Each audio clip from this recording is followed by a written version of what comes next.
In modern precious metals markets, the word vault usually sounds like secrecy, private ledgers, and hidden ownership. But the largest pools of deliverable silver connected to U.S. futures trading site inside a system that publishes numbers every business day. Those numbers do not name the beneficial owners of bars, and they do not prove intent, motive, or coordination by any institution. They do something simpler. They describe where exchange-approved inventory is stored, what portion is eligible for delivery, what portion is registered for delivery, and how those balances change.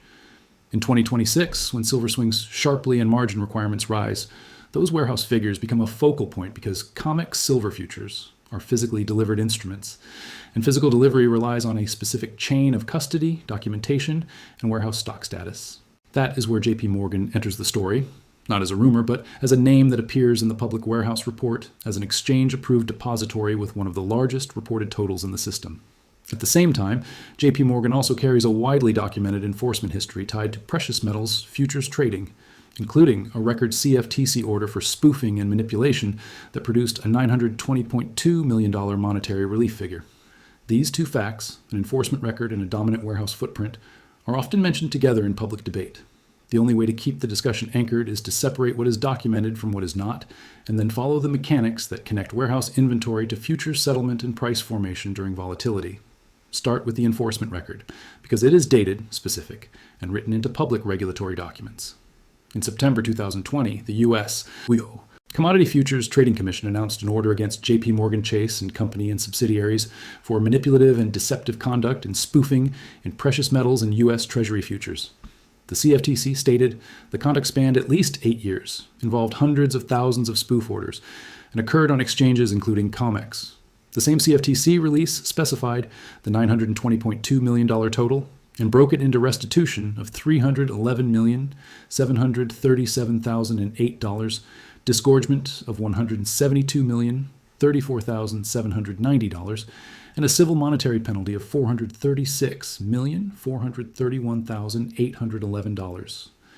The order described spoofing as placing bids or offers with the intent to cancel before execution, and it described patterns of genuine orders paired with larger opposite-side orders intended to be canceled.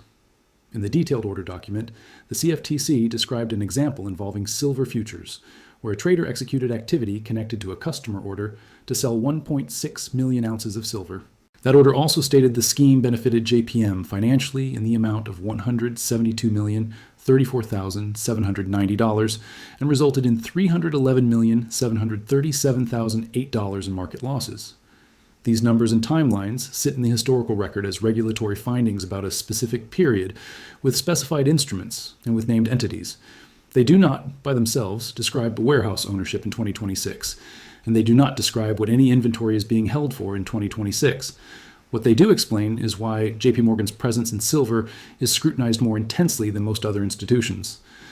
There is a documented history where regulators concluded trading behavior harmed market integrity.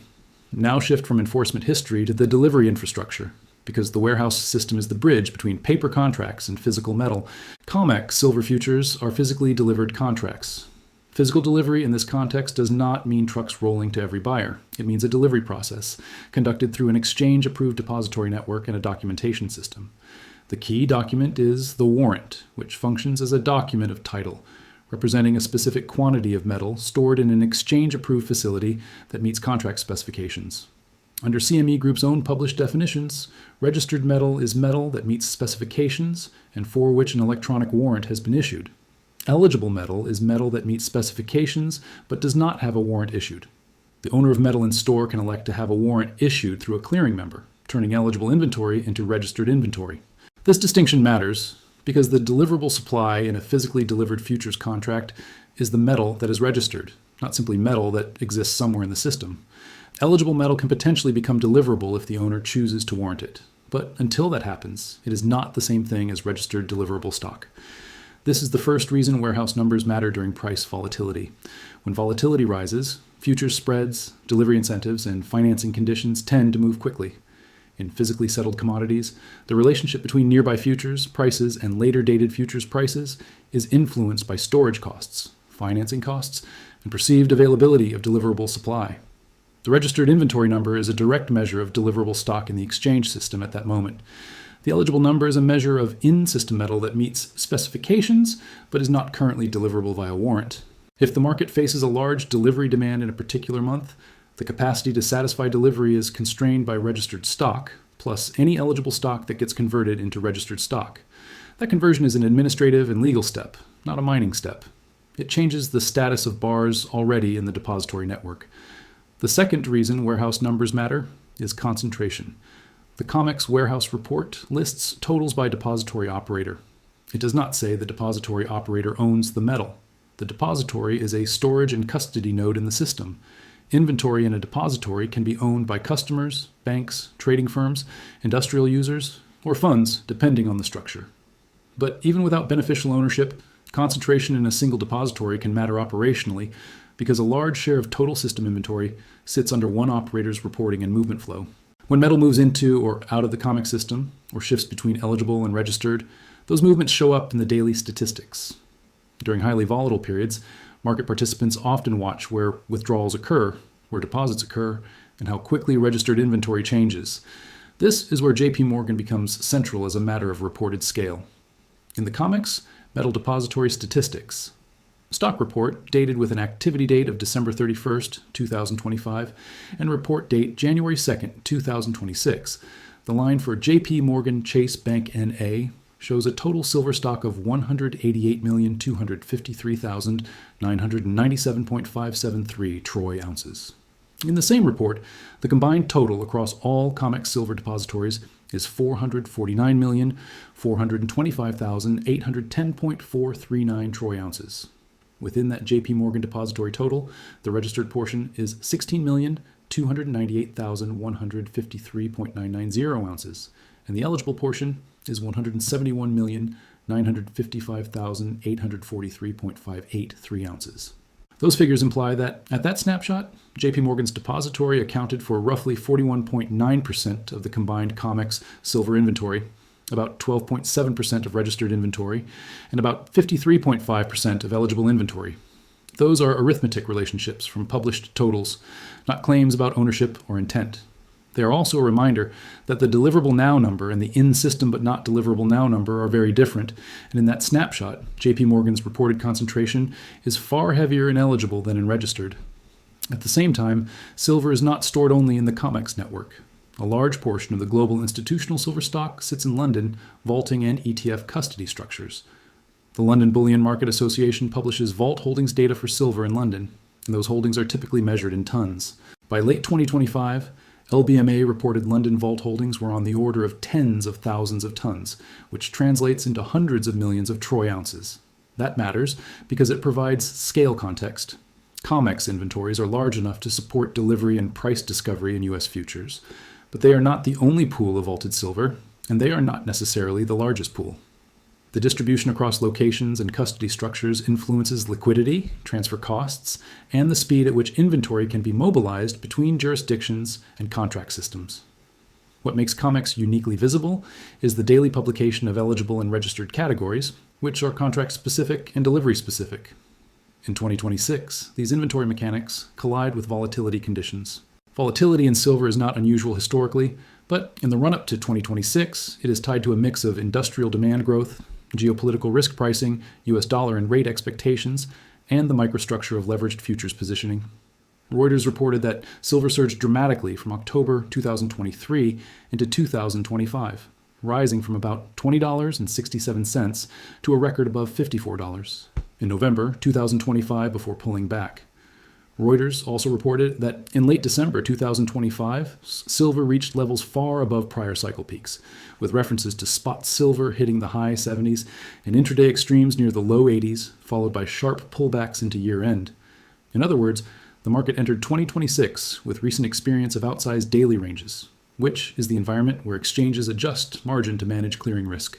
CME Clearing issued a performance bond advisory effective after the close of business on December 31st, 2025, that raised minimum performance bond requirements for COMEX 5,000 silver futures, SI, showing new maintenance and initial requirement levels. This kind of margin adjustment is not a commentary about fundamentals. It is a mechanical response to price variance and portfolio risk at the clearinghouse level. But it can change the behavior of participants because higher margin increases the cost of carrying leveraged positions, which can amplify repositioning and liquidation during fast moves. Now add the structural demand narrative, because it helps explain why silver behaves differently than gold in certain periods, and why physical availability gets discussed more in silver. Silver is both a precious metal and a critical industrial input. Reuters reported that industrial demand rose to 689.1 million ounces in 2024, with 243.7 million ounces attributed to solar panel use, and it described a sharp change in a calculated market deficit figure. Separately, U.S. policy moved in late 2025 to expand its official critical minerals list, and the final 2025 list published through federal channels included silver among newly added minerals. This designation does not change the chemical reality of silver, but it changes policy attention and can change how investors and industrial buyers talk about supply security. It also shifts the narrative from monetary metal to strategic input, which tends to pull silver into the same conversation as copper, semiconductors, and energy transition equipment. This is where JPMorgan's warehoused footprint becomes a recurring reference point in 2026 discussions, because silver's dual identity means there are more channels for physical flows to matter. Industrial users do not take delivery through COMEX in the same way a futures trader does, but they do care about refining capacity, bar availability, and the cost of sourcing metal in the forms required for manufacturing. ETF custody structures can pull large volumes into vaulted form when investment demand rises and release metal when shares are redeemed. And futures delivery can become attractive when spot and futures relationships, plus financing rates and logistics, make it cheaper to source metal through the delivery mechanism than through alternative channels. If the question is how a large COMEX depository footprint influences price in 2026, the only disciplined way to answer is to describe the pathways by which inventory status can affect futures market conditions without attributing intent. The first pathway is deliverable supply perception. When registered inventory declines, the immediately deliverable pool is smaller. That can raise attention to the cost of obtaining delivery and can interact with spreads between nearby months and deferred months. When registered inventory rises, the deliverable pool expands, which can interact with delivery risk premia. The second pathway is optionality embedded in eligible inventory. A large eligible pool inside the system is a latent deliverability reserve. It is already in an exchange-approved facility and meets specifications, so if the owner chooses to warrant it, it can become deliverable without cross-border shipping. That optionality is not free. It depends on owner incentives, custody arrangements, financing, and the economics of holding a warrant versus holding eligible metal without a warrant. But it is real, and it is visible in the warehouse report as a difference between eligible and registered totals. The third pathway is liquidity and settlement confidence. Futures markets depend on a belief that delivery mechanisms will function under stress. When a single depository reports a large share of total system inventory, participants may pay attention to that depository's stock changes, simply because large changes in one node can shift the aggregate. If a large withdrawal occurs from a dominant depository, aggregate inventory declines materially even if other depositories are unchanged. If a large deposit occurs, aggregate inventory jumps. Again, none of this assigns motive. It describes arithmetic. The fourth pathway is the interaction between ETFs and vaulting networks that include major banks. JPMorgan is not only a name in the COMEX depository list, it is also a custodian in the broader silver custody ecosystem. In 2025, an independent inspection letter for the iShares Silver Trust described an audit of silver bullion held on behalf of the trust at JPMorgan Chase Bank NA vaults in London and New York, listing hundreds of thousands of bars and hundreds of millions of gross troy ounces. This matters because ETFs can concentrate physical metal in specific vault operators in specific locations. When ETF demand grows, silver can be absorbed into these structures. When ETF shares are redeemed, metal can be released. These flows can be large enough to become part of the "where did the metal go" conversation, especially when industrial demand is strong and when supply is constrained or slow to respond. The fifth pathway is policy-driven trade and logistics. When the U.S. expands its critical minerals list, when trade policy discussions include tariffs or supply chain initiatives, and when geopolitical risk premiums rise, physical metals can see shifts in where inventory is held and why. These shifts can change local premia and the relative attractiveness of delivering against futures versus sourcing elsewhere. None of that requires a conspiracy. It requires only that large participants respond to incentives, regulatory constraints, and risk management. Within that framework, JPMorgan's vault is not a single hidden chamber. It is a set of reported roles across custody, warehousing, and market infrastructure. The COMEX depository line item, JPMorgan Chase Bank NA, is a published warehouse figure, and it represents a large share of the COMEX system in the late 2025 snapshot. The The spoofing case is a published enforcement action tied to historical trading behavior, with numbers, timelines, and findings. The ETF custody presence is documented in published inspection materials for a major silver trust. These are three separate categories of public information. The reason they collide in public discussion is that silver's market structure creates many feedback loops between paper positioning and physical stocks, especially during extreme volatility. To see how that collision plays out in 2026, keep the timeline straight. The spoofing enforcement action describes conduct from at least 2008 through 2016 and was announced in 2020. It does not speak to daily warehouse stocks in 2026. The COMEX warehouse report describes inventory status as of specific activity dates and is updated daily. It does not speak to trading intent. ETF audits describe custody for a trust and are periodic. They do not map one-to-one into COMEX registered stocks. If a viewer merges these three into a single claim, past misconduct implies current price control via warehouse dominance, that is a conclusion, not a documented fact. The documented facts are that the bank was sanctioned for spoofing and manipulation behavior in precious metals futures, that the bank's depository reports very large silver totals within the COMEX system at specific times, and that major silver holdings for at least one large trust are custodied in JPMorgan vaults. From there, the economic story becomes a story of constraints and choices.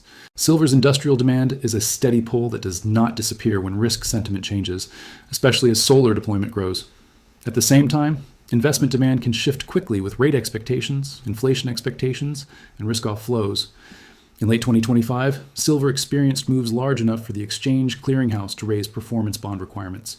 When margin rises, leveraged longs and shorts face higher carrying costs, which can accelerate position changes.